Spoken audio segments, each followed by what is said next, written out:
guys. Ayan, packing tayo ng orders. So, to make sure na nandyan lahat yung orders ninyo, ginagawa talaga namin double, triple check lahat para ma-make sure na everything is packed. Ayan. Of course, maayong buntag, Jetson! At maayong buntag, Mayumis, mga kamayumis natin dyan. Hello, hello. Sana okay kayo ngayong umaga ng Sabado. Sana ay kasama nyo ang inyong pamilya ng healthy at sana ay kayo ay nakatulog ng maayos kagabi. Ayan. Ako naman ay nandito ngayon sa Mayumi Thailand Closet sa ating physical store, of course. Beauty Within. Ayun, maraming salamat po sa lahat ng mga nag-orders this week. Once again po, sasabihin ko na lang dito sa vlog na ang sending natin ay on Wednesday and Saturday lamang. Bakit po dalawang beses? Para po maipon yung mga orders at pang-isahan nating maisisend at hindi pa isa-isa dahil yun din ay dagdag expenses para sa ating tindahan kapag pinupuntahan natin yung sending courier ng pa isa-isa. So sana naiintindihan ninyo. Ayan, sa mga atat ng konti dyan, kalma. Pero yun po ang ating sending schedule. I hope you understand. At wag po sana tayong magmadali, no? Dahil meron talaga tayong sinusunod na process. Other than that, I want to highlight na ang ating pong partner sa courier is JNT. Trusted na po yan. Though merong mga times talaga na medyo natatagalan. For example, umaabot po tayo ng 5 working days to 10 working days. Yung iba, depende sa kanilang location, umaabot sila ng 14 working days. At least, bigyan lang natin ng extra, no? Pag nag-order tayo, sabihin na lang natin, o mindset natin na pinakamatagal talaga, or mag-extra kayo ng araw, 14 working days. Pero lahat naman, halos na mga order, nasa 5 to 10 lang.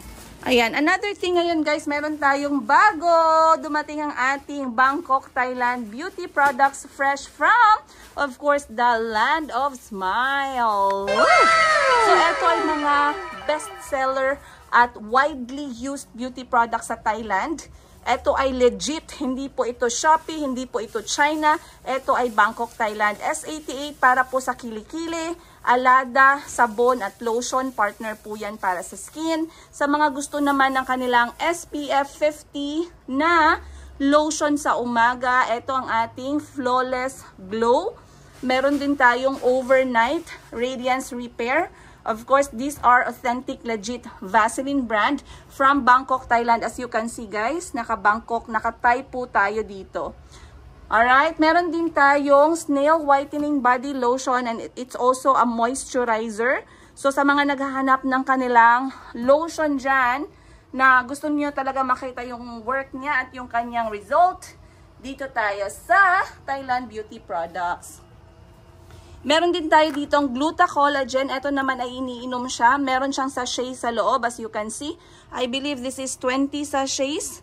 Ayan. So, this is a collagen / glutathione. So, pwede nyo itong inumin.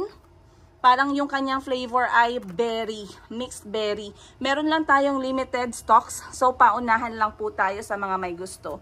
Ito naman ay Snail Candy Scrub. So, basically, this is also whitening. Pero sobrang cute niya at sobrang yummy tingnan dahil para siyang mochi. Para siyang yung Pikachu mochi. Ayun. Meron din tayo ditong salt scrub. Maganda yung salt scrub pang tanggal sa mga patay na sa ating buhay. Yung mga katulad ng patay na balat, patay na dumi. Ayun. So ito ay salt scrub. Sobrang bango, smooth and refreshing. Meron din tayo niyan. Ayan. So, ang ganda guys na ng shop natin. As you can see, busy-busyhan na. And right now, time check, 10:30 na ng umaga. After naming mag-pack at after naming mag-ayos ng display, magpipictorial ako ng mga bagong items natin para sa inyo. Of course, samahan nyo ako for today's kwento-kwento ng isang single nanay ng 4 na kulot as I tackle my day and as I look for extra income para sa akin at sa mga anak ko. Kaya naku, stay with me on this episode. Alright, ayan. Ito din pala guys, ang suot ko ngayon ay from Bangkok, Thailand. As you can see, very flowy. Hindi nakikita yung aking mga umbok-umbok. It's not that kinakahiya ko sila, pero I like this one very much kasi hindi talaga ako mahilig ng mga fitting ng mga clothes. I like flowy and I like the air to breathe. I like the air to breathe. Pero as you can see, ganyan ang itsura niya, madam. So, nagpipicture lang kami ngayon ng items. Ilang beses kong sinare sa inyo na ito talaga ay ginagawa ko for the online. Kasi sa online talaga kami bumabawi. Wala man masyadong sales sa shop.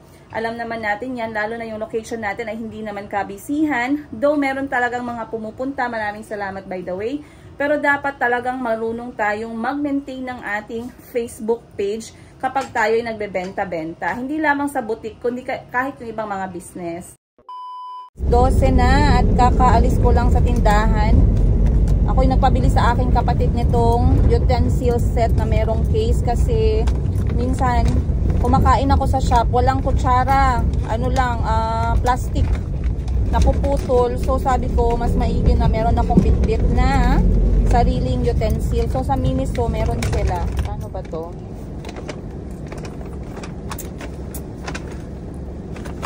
Ano yun? Galing ng kapatid ko, pag nagpapagrocery ako ay nagpapabili, ayan, kompleto sa resibo. Accounted for. Siyempre para iwas kupit, no? Alam niyo yung mga kapatid natin minsan, expert sila sa kupitan, lalo na pag may mga change. So yung kapatid ko, ayan, kompleto, merong resibo kada bag. Very good. Proud ate. Keep it up. So meron ako ditong isa pa, isang pink. At meron din akong tela yung kanyang lagyanan. So tatlo yung binili ko para yung isa iwan ko lagi dito sa sasakyan. Alright guys. 1 hour later. At andito kami sa... Sinundo kami ng ate ko guys para puntahan ang kanyang kubo. So naisip ko since breastfeeding naman si Mayumi. At minsan lang namin mapagbigyan yung aming eldest sister. Ayan, at kami ay sumulong-sulong kasamang aking mga kapatid. Sinama namin si Mayumi. So, ang ganda ng panahon ngayon, hindi mainit. And dito sa kubo ng ate ko ay nasa taas siya ng bundok. So, dirita ma, o ayaw dirita ma. Ay, nasa taas siya ng bundok guys. So, maganda dito minsan unwind. So lahat ng mga kapatid ko ay pupunta para dito kami mag-get together. Malapit lang naman siya sa Jensen, kaso eto nga ay kailangan naming lakarin yung kubo ng konti. So tara, samahan nyo ako ngayon. Pero at least bago ako pumunta dito, nakapagbenta muna kami sa Mayumi Thailand Closet. Maraming salamat po sa lahat na nag-order. At sana ay nakapag-like, follow na kayo sa aming Facebook page, Mayumi Thailand Closet, kasi lagi po tayong merong bago every week. Yung bago natin laging limited, tag 2 piraso, 3 piraso, pinakamarami na yung 5 piraso at mabilis na sold out. Kasi alam nyo naman yung Thailand quality ng mga fashion nila ay sobrang ganda talaga. Mga presyo natin guys, simula ng mga 500 pesos or 590 sa t-shirts. Bangkok, Thailand, lahat na quality yan. And sa mga dresses natin, depende. Meron tayong 600, merong 650, hanggang 850. So, for me yung prices niya, knowing na it's Bangkok, Thailand dresses, authentic and legit, na talagang ini-import natin, ay talagang okay. So, ayan. Daming pako dito na gulay. Baka mamaya pwede tayong kumuha ng pako, guys. Iniwan ko muna si auntie sa bahay. At saka si Kulit-Kulot at si Chico-Chico. Dahil eto muna ay moment naming magkakapatid. Siyempre singit si Mayumi sa limpusa. Kasi nasa akin yung kanyang kantin. Kantin. Dali tama.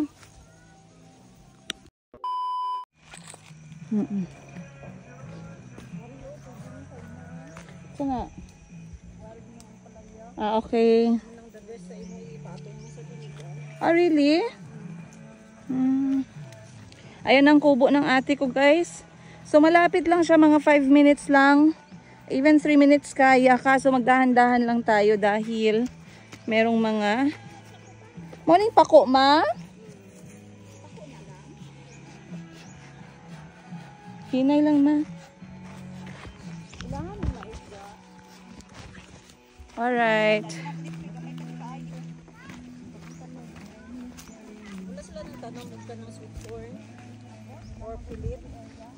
Ang sarap ng hangin dito, guys. Ako kapag mga ganito, mas gusto ko yung walang music. Yung original lang, yung kalikasan lang yung maririnig mo. Ayoko yung may mga speaker, mga music. Okay, let's go. Oh, andito na kami, guys. Ito ang setup ng kubo ng aking ate. As you can see, mamaya i-tour ko kayo sa buong lugar. Ako muna ay magpapahinga dahil ayan, at ang sarap na talaga ang ilatag ng ating mga paa. Yan si Mama at saka si Mayumi. Oh. So, ito ang talagang pinaghirapan ng ate ko ng ilang buwan na din. Kakatayo nitong kanyang kubo. Yan ang sinasabi ko sa inyo, guys, na kahit na saan kayo umabot sa mundo, nakapag-abroad man kayo, nakapunta man kayo sa may snow, na-experience nyo man yung napaka-social at luxurious na bagay, ay uuwi pa rin talaga tayo sa isang bahay kubo. At kakain pa rin tayo ng nilagang saging na sinawsaw sa bagoong. Ah! Minsan yung tawag.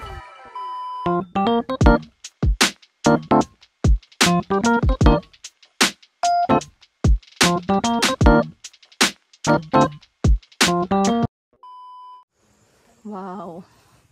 Grabe yung baon namin, guys. Nagkaayayaan kami dito sa kubo. Ang mga kapatid ko, wala pa, guys. Kasi parang ang pupuntahan nila, prisuhan, kay daming pagkain dala. Parang kulang ang buhay nila kung hindi makadala ng pagkain. Kaya instead na dapat nandito na kami ng 2:00, lahat sila nandun pa sa baba, namimili ng prutas, namimili ng paa ng manok, Adidas. Parang takot magutom. Okay, mag-ano tayo, ikot episode. May parenyo. Ha? Ah! Ito na, wait lang, may interview. Ay, sorry. Tingnan natin tong... Ah, okay, ganito pala. Ayan, guys, welcome to my bahay kubo. So, ito ang dirty kitchen. First tayo dito sa dirty kitchen. Ay, meron pala ditong toilet with a view. Toilet. Alright, guys. So, itour ko kayo dito sa kubo ng aking ate para naman magka-idea kayo kung anong klaseng pamilya meron ako. Simulan natin sa kubo nila. Sabi nga nila, if you want to know about a person, visit their home. Gawa-gawa ko lang yun, guys. Pero anyway, dito tayo mag-start sa entrance. Basically, ganyan ang itsura ng kanyang bahay from the gilid view. Ayan, for the side view ang bahay. Meron siyang pa-roll over dito and roll up. Hindi ko alam anong tawag dyan, guys, pero talagang native na native. So anyway, akyat tayo dito sa kanilang first floor.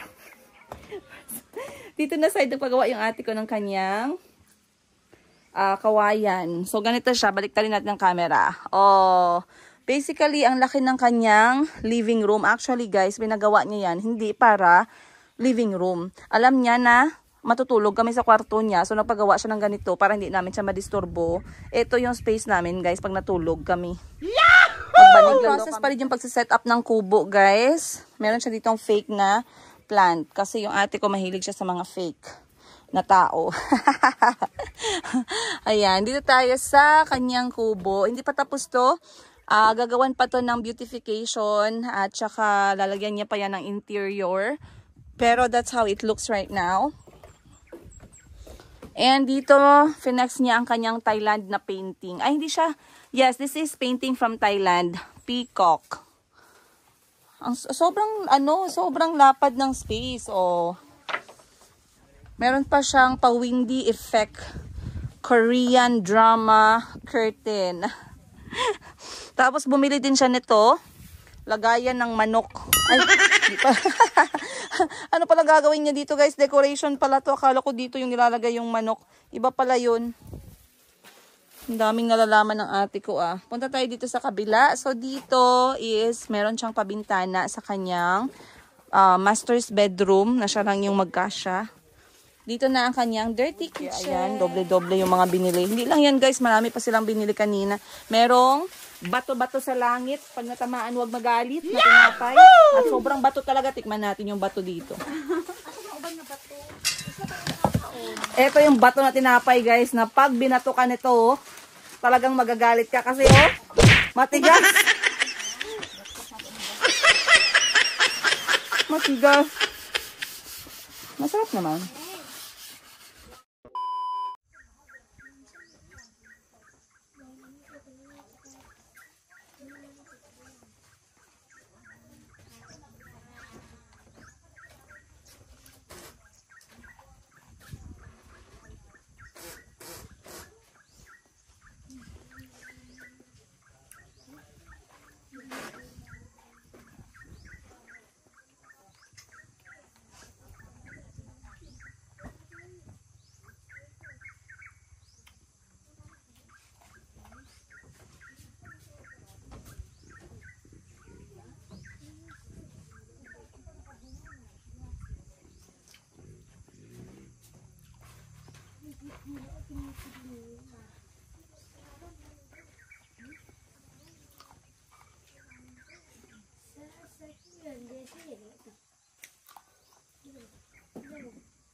Okay na?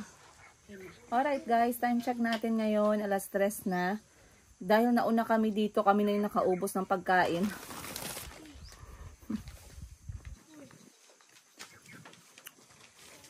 Sobrang ganda. Sobrang worth it ng pag-akyat baba dito sa bukid para asikasuhin yung kubo. Hindi din kasi madali guys magpagawa ng ganito. Tsaka itong kubo ng ate ko talagang from scratch. Hindi siya yung ready-made na kubo na binili tapos dito i-assemble. Tsaka kaya talaga namang medyo natagalan.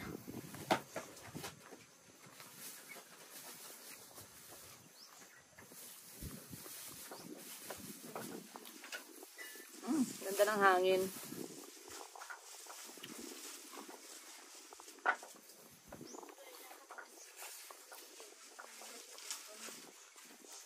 Normally, dapat pala ngayong Sabado, full day ako nasa Mayumi Boutique.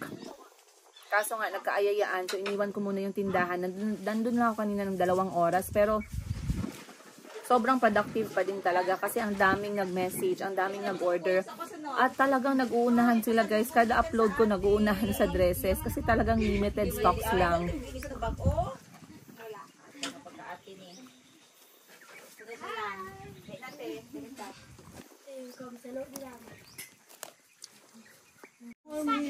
Ayan guys, galing si mama dun sa baba. Nakakuha siya ng wild margoso or yung ampalaya. Pakimove nga ng paa mo dyan, sisi. Ayan. Paano yan lutuin, ma? Steam lang, kadali. Paano ang level ng pait from 1 to 10?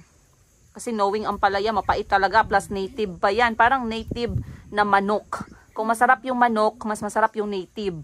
Ito naman, kung pait yung ampalaya, mas mapait pa to guys. So, i-steam lang daw yan ni mama. Kasi napansin ko, pag kumakain ako ng mapait, ewan ko lang sa inyo. Pero pag kumakain ako ng mapait guys, na gulay, talagang grabe yung aking milk production. As in, nagatulo-tulo talaga yung gatas. So, kaninang morning, nagluto si auntie ng ampalaya with egg. Magaling na si auntie pala magluto ng ampalaya guys. Hindi na siya overcook. So, pagkatapos niyang nagluto, kumain ako ng breakfast. And right now, grabe yung aking milk production. So, na-mention ko kay mama, sabi niya may nakita daw siyang, ayan, native na margoso. Tsaka, naghahanap talaga ako ng gulay lately. Ewan ko ba, parang natatakot na siguro ako kasi ang dami-dami ng sakit ngayon. And lagi kong naaalala yung sinasabi nila na if you're not going to eat healthy, you're going to start eating medicine very soon. Ayoko naman ng ganun. Bukod sa walang sarap yung medicine guys, grabe pa, ang mahal-mahal pa ng mga yan. Kaya ayusin natin yung diet natin. At least, sa isang araw, dapat mag-consume tayo ng prutas at gulay talaga. Alright, pasukin natin yung kwarto dito guys. Makipamarites tayo dito. Baka meron tayong ma-arbor na sapatos at damit. Ay, wala pa palang cabin. Wow, ang ganda. Talagang pinunta pa to ng ate ko sa Taytay para makabili lang nitong aesthetic na kulambo. In fairness, sobrang cute at sobrang gaan niya lang ha. Wow, oh, diba? So, ganito lang yung bedroom ng kubo. Shopping. Shopee delivery. Ayan. So naglagay lang yung ate ko ng konting decoration. Ano to? What's this? Ang dami lang talagang nalalaman. O meron pa siyang pa-salt lamp. Sana all simpleng buhay pero merong salt lamp sa gilid. Pa-social Himalayan yan guys ha. Fairness. Ayun yung ibang kapatid ko dumating na. Alright guys. Ito na yung ating native na palaya.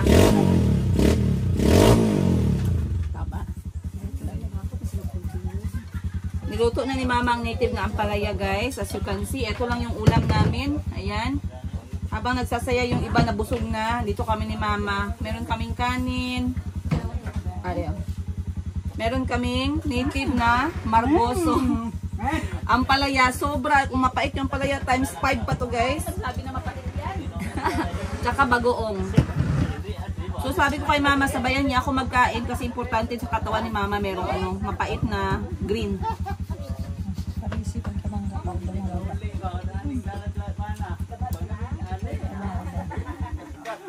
Grabe, sobrang pait. Dami naman yung pait doon makapaspas o timo. No? Yung pait ba, murag makapaspas at paspasan timo eh. Na ako'y mangga po dito sa bag.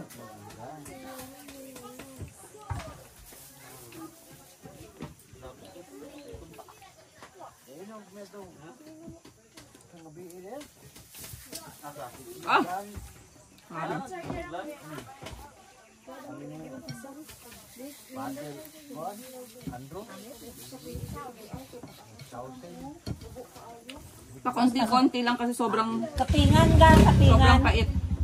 Kapingan lang. Ayaw, putas tanong buo.